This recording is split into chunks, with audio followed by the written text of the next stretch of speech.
In this video, I'll show you the role that exercise plays in managing stress. Love this quote, "The only bad workout is the one that didn't happen." What is the connection between exercise and stress? What role does exercise play in coping with stress? Well, we know that exercise uses up the byproducts of stress. You need increased heart rate, increased blood pressure, etc. to exercise. We also know that exercise causes a release of relaxing hormones. Exercise acts as a distraction, which is good if the person needs a break from a stressor so they can clear their head. And there appears to be a training effect on the body. Some people who are used to putting their bodies through the stress response by exercising don't appear to experience the stress response to the same extent as those who are sedentary. Of all the ways to cope with stress, exercise is quite possibly the best because there's a gazillion research studies that show how incredibly healthy it is for our body. There's a gazillion research studies that show lots of mental benefits. And there's evidence that exercise is effective with helping us cope with stress and helping us relax. When we think of the mind-body connection, we usually think of the mind first, how our thoughts and emotions affect our body. Anger, the mind, causes increased heart rate and blood pressure, the body. How can working out the body soothe the mind? Studies indicate there is a two-way connection, not a one-way connection between the mind and body. The mind affects the body and the body affects the mind. In other words, maintaining a healthy body helps maintain a healthy mind. Here we have this poor little fish in a little fishbowl. The fish exclaims, "I swam 32,847 laps today and I'm still stressed out." Just a quick side note, there are tons of physical and mental benefits associated with regular and consistent exercise and even a single session of exercise, but obviously the benefits are far superior if you exercise consistently.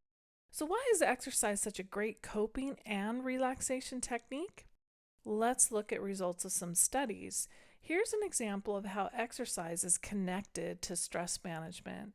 In one study, highly stressed students who engaged in less exercise reported 21% more anxiety than those engaged in more exercise.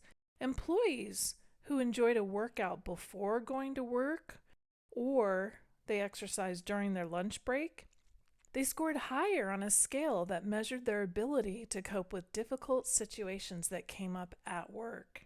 In another study, people's general mood improved with exercise, but they became less calm on non-exercise days. So on the days they didn't exercise, they were not as calm. Those who reported exercising less frequently experienced 37% more physical symptoms associated with stress than those who exercised more often. These stats are old, but take a look at these results from the American College Health Association. College students who engaged in moderate to vigorous exercise less than 3 days in the last 7 days reported higher levels of stress in all 6 years that data was collected. All those who exercised 3 or more days experienced less stress levels each year. So what's the connection between exercise and relaxation?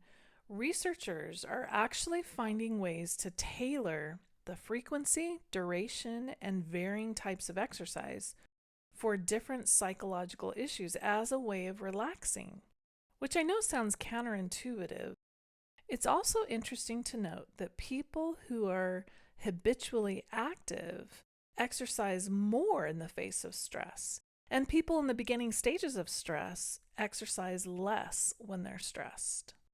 Monks, using a relaxation approach and concentrating on a mantra, have run distances of 300 miles over mountain trails in less than 30 hours.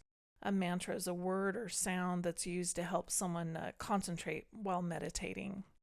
What about stretching exercises? People don't realize that flexibility is actually one of the components that determines our fitness level. Stretching increases blood flow, which boosts oxygen levels and helps deliver nutrients to your muscles. just like traditional aerobic exercise.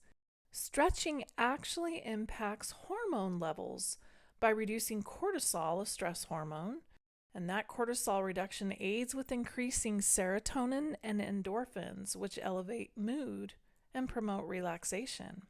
Muscle tension is pervasive all throughout your body when you're stressed. You could have tension in these muscles that has accumulated for months and even years. Muscle tension affects your nerves, blood vessels, organs, skin, and bones. So, stretching exercises not only make you more flexible, okay, maybe not this flexible, but it also helps relieve muscle tension big time. Exercise is one of the best things you can do to manage stress. Let's shift gears and talk about conflict resolution as a way of coping with stress in my next video.